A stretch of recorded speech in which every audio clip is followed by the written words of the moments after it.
The Elite College Students Who Can't Read Books by Rose Horowitz, published in The Atlantic, November 2024. Nicholas Dames has taught Literature Humanities, Columbia University's required Great Books course, since 1988. He loves the job, but it has changed. Over the past decade, students have become overwhelmed by the reading. College kids have never read everything they're assigned, of course, but this feels different. Dames' students now seem bewildered by the thought of finishing multiple books a semester. His colleagues have noticed the same problem. Many students no longer arrive at college, even at highly selective elite colleges, prepared to read books. This development puzzled Dames until one day during the fall 2022 semester, when a first-year student came to his office hours to share how challenging she had found the early assignments. His course often requires students to read a book, sometimes a very long and dense one, in just a week or two. But the students told Dames that at her public high school, she had never been required to read an entire book. She'd been assigned excerpts, poetry, and news articles, but not a single book cover to cover. My jaw dropped, Dames told me. The anecdote helped explain the change he was seeing in his students. It's not that they don't want to do the reading. It's that they don't know how. Middle and high schools have stopped asking them to. In 1979, Martha Maxwell, an influential literary scholar, wrote, "Every generation at some point discovers that students cannot read as well as they would like or as well as professors expect." Dames, who studies the history of the novel, acknowledged the longevity of the complaint. "Part of me is always tempted to be very skeptical about the idea that this is something new," he said. "And yet, I think there is a phenomenon that we're noticing that I'm also hesitant to ignore." 20 years ago, Dames's classes had no problem engaging in sophisticated discussions of Pride and Prejudice one week and Crime and Punishment the next. Now his students tell him up front that the reading load feels impossible. It's not just the frenetic pace. They struggle to attend to small details while keeping track of the overall plot. No comprehensive data exist on this trend, but the majority of the 33 professors I spoke with relayed similar experiences. Many had discussed the change at faculty meetings and in conversations with fellow instructors.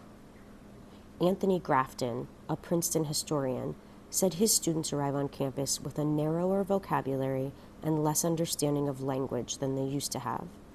There are always students who read insightfully and easily and write beautifully, he said, but they are now more exceptions. Jack Chen, a Chinese literature professor at the University of Virginia, finds his students shutting down when confronted with ideas they don't understand. They're less able to persist through a challenging text than they used to be. Daniel Shore, the chair of Georgetown's English department, told me that his students have trouble staying focused on even a sonnet. Failing to complete a 14-line poem without succumbing to distractions suggests one familiar explanation for the decline in reading aptitude: smartphones.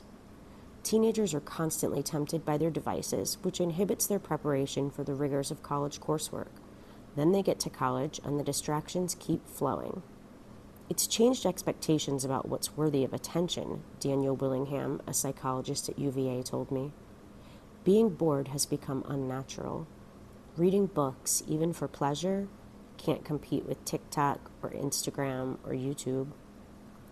In 1976, about 40% of high school seniors said they had read at least 6 books for fun in the previous year, compared with 11.5% who hadn't read any.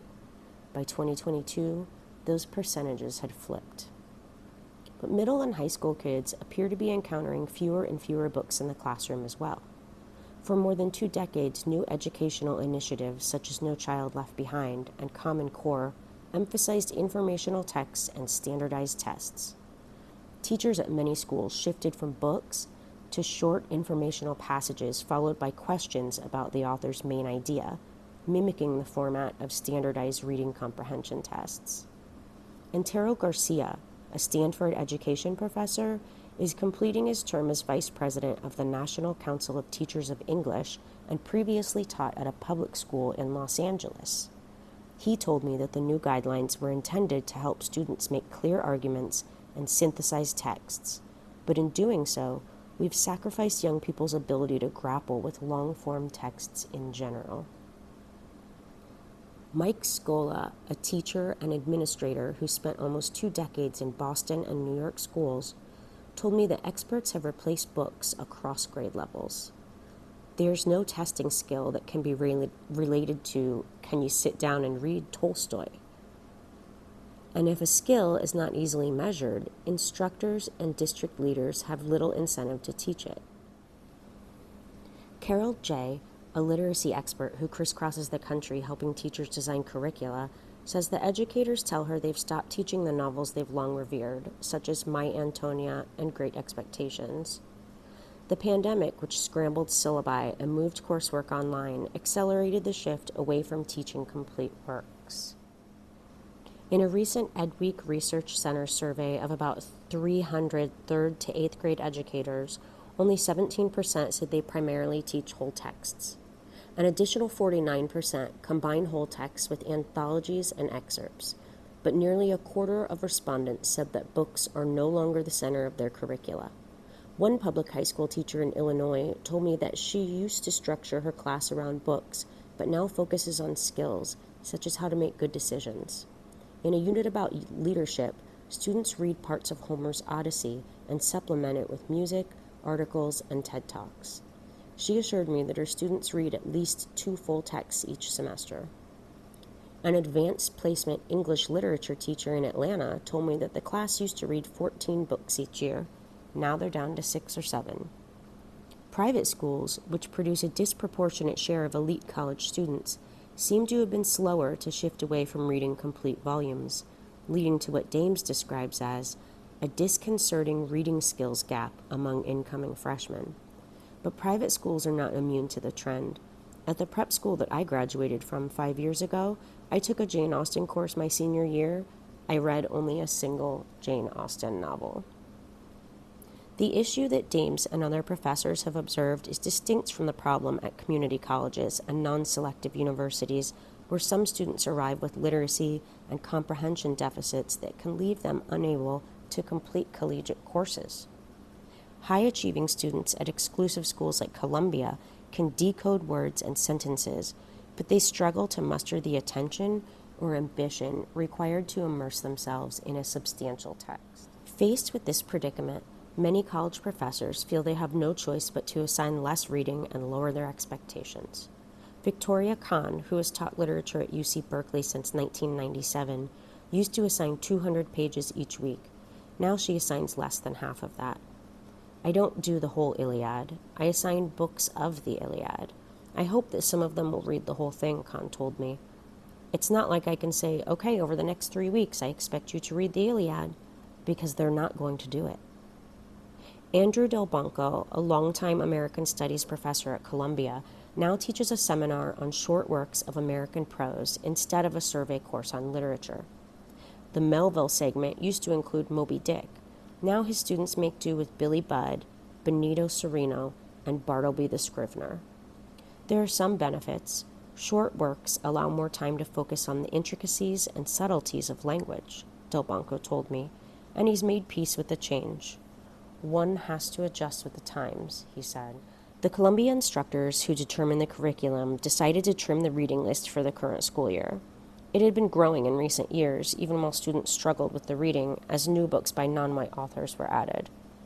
Like Delbanco, some see advantages to teaching fewer books.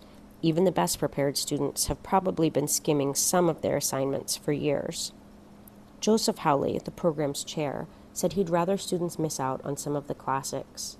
Crime and Punishment is now off the list, but read the remaining texts in greater depth. Crucially, the change will give professors more time to teach students how they expect them to read. But it's not clear that the instructors can foster a love of reading by thinning out the syllabus. Some experts I spoke with attributed the decline of book reading to a shift in values rather than skill sets. Students can still read books, they argue. They're just choosing not to. Students today are far more concerned about their job prospects than they were in the past. Every year they tell Howley that despite enjoying what they've learned in his course, they plan to instead get a degree in something more useful for their career than literature and the humanities.